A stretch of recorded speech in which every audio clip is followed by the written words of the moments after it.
Right now we're going to learn about what Genesis chapters 1 and 2 say.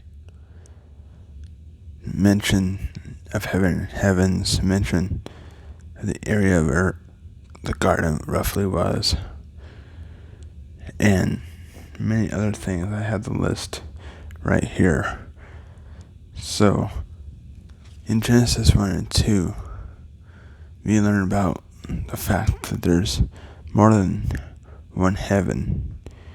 In Genesis, in the very first few verses, it makes mention of heavens.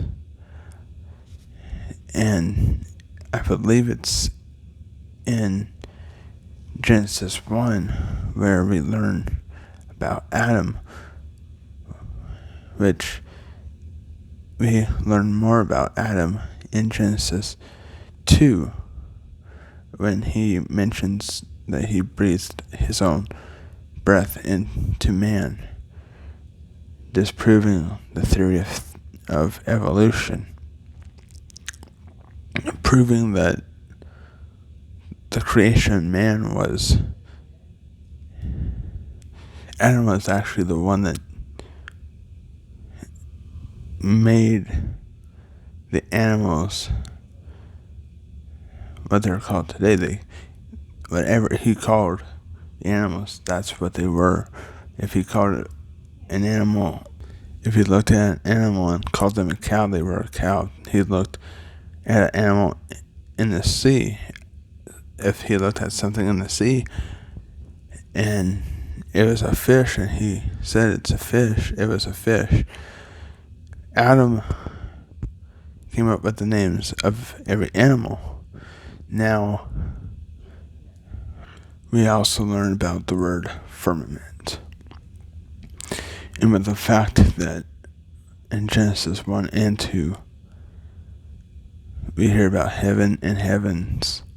The word firmament stands for the sky, because firmament stands for a tangible thing. It stands for the sky.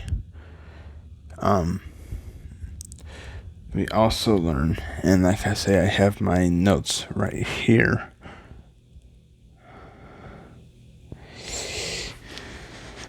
We also learn of the warning that was given about the corruptible apple, the apple that inevitably was the downfall of mankind. Adam was forewarned and foretold that if he was to partake in this tree, partake in these fruits, that he would surely die. It tells us that in Genesis 2. Now we're going to get more in depth into this, and I'm going to give a better overview next week, while we also go over 3 through 5. But for this time, I want to go over more the fact that there has always been the fight between Syria and God. There's always been a battle between them. It's literally the Cain and Abel situation. It's not going to end. Syria will always be a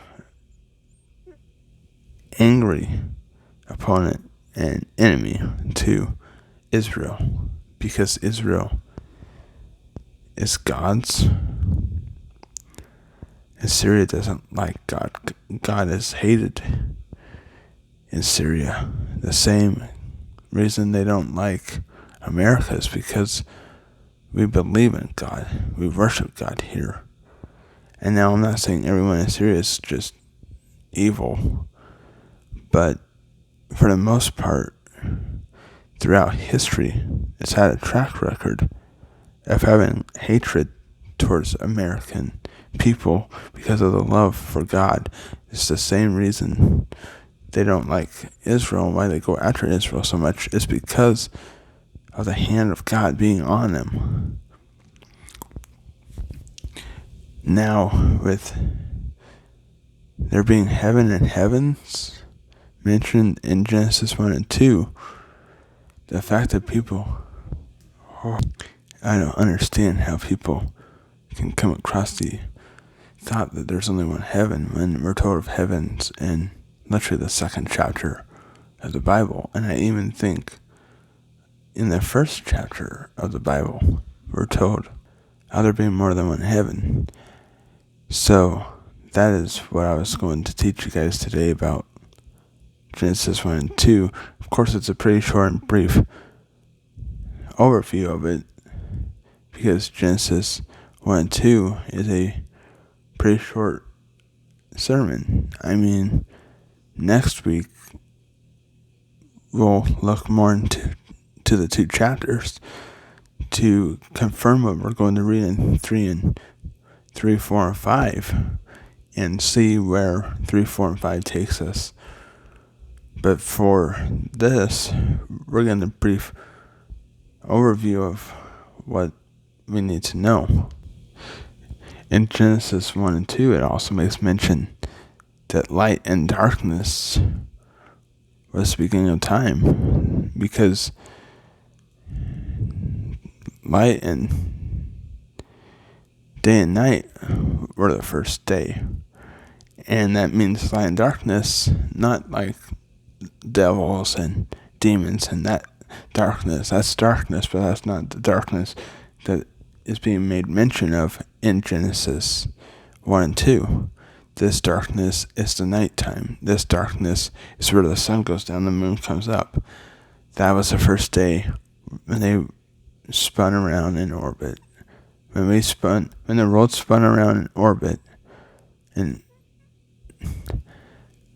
night and day became that first day. That was the first day in history.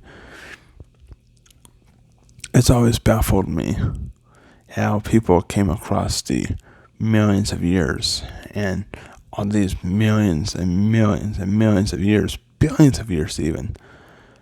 It's not scriptural. It's not factual. In the Bible, in the first 2 chapters, tells you they're foolish, and they're not telling you fact. They're telling you what they think, what they're estimating, what they guess. Most science is not scripturally backed up. Some of it is. Some science is scripturally backed up. Not a lot, though. But there is some science that these scientists are going, the only way to say this is able to be is by saying that the Bible is true. So, that is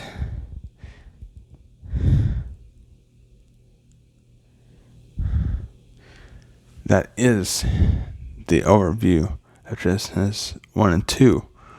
And next week, like I say, we'll go over it more. But that's that for this week. So if you guys want to get a more in-depth look at Genesis 1 and 2 and go to the end of 5, make sure to come through next week. And we're going to really get into this, really dive into Genesis, because we'll be 5 chapters in, maybe 6. So I will see you guys then. It's been my pleasure to give you guys this overview of Genesis and just help you understand about science and day and night and that stuff. So I will see you guys next week. Bye.